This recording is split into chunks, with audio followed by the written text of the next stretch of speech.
Hey there, welcome again to mister Kumar class channel. आज की video ये स्पोकन इंग्लिश से रिलेटेड है, एक नई वीडियो जिससे आपको नॉलेज जरूर मिलने वाला है। तो चलिए आज हम घड़ी से रिलेटेड कुछ वोकेबुलरी अपनी इंप्रूव करते हैं, कुछ नई चीज़ें सीखने की कोशिश करते हैं।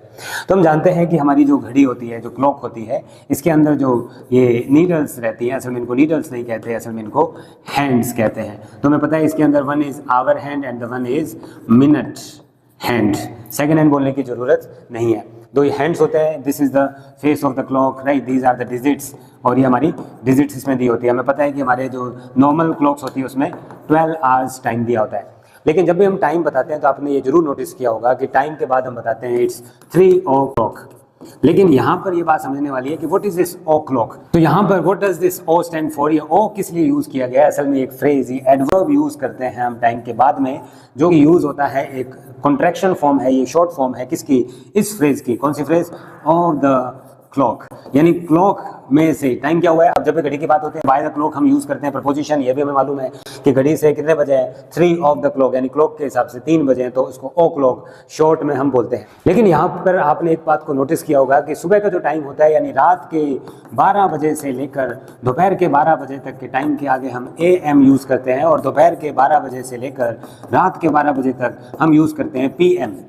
तो इन AM एंड PM का मतलब क्या है? असल में ये इंग्लिश नहीं है, ये दोनों ही वर्ड लैटिन लैंग्वेज से बिलोंग करते हैं, जिसके अंदर AM जो होता है उसका मतलब होता है anti meridiem and PM is post meridiem.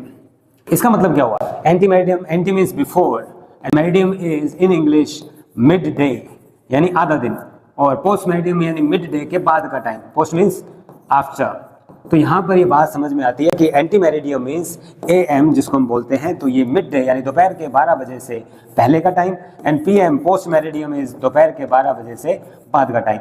तो ये लैटिन लैंग्वेज के वर्ड्स हैं जिनको आज तक हम इंग्लिश में वैसे का वैसा यूज़ कर रहे हैं, क्योंकि इंग्लिश बहुत न्यू लैंग्वेज है। पुराने टाइम में ये लैटिन और ग्रीक और इन लैंग्वेजेस से ही डेवलप हुई है, तो बहुत सारी चीज़ें उसी तरह से ही कॉपी कर दी गई है और आज हम उनको हूबहू मान रहे हैं। लेकिन यहाँ पर एक बात नोट करके हमें समझनी पड़ेगी कि ये जो टाइम पीरियड है, जो AM और जो PM है, ये हम 12 घंटे की घड़ी के लिए यूज़ करते हैं। लेकिन आपने सुना होगा, हमने बचपन में सुना था कि मिलिट्री की जो वॉच होती है या रेलवेज की जो वॉच होती है, उसके अंदर 24 आवर्स टाइम दिया होता है। उसमें 12 घंटे नहीं होता है, उसमें कितने होते हैं? 24 आवर्स। तो उस कंडीशन में आपको AM और PM का यूज करना बिल्कुल जरूरी नहीं है, कर भी नहीं सकते लॉजिकली। तो वहां पर क्या करना होता है आपको? तो आर्मी के अंदर क्या किया जाता है, इनको नंबर्स के हिसाब से देखा जाता है।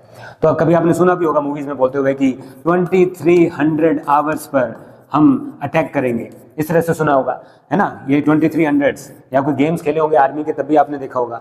तो आर्मी की घड़ी के हिसाब से इनको सीधा 2300 के हिसाब से ही काउंट किया जाता है, AM और PM का यूज नहीं किया जाता है। उम्मीद करता हूँ कि आपको ये वीडियो इन्फॉर्मेटिव लगी हो। ऐसे और भी वीडियोस के लिए do subscribe mister Kumar class channel. Thank you very much.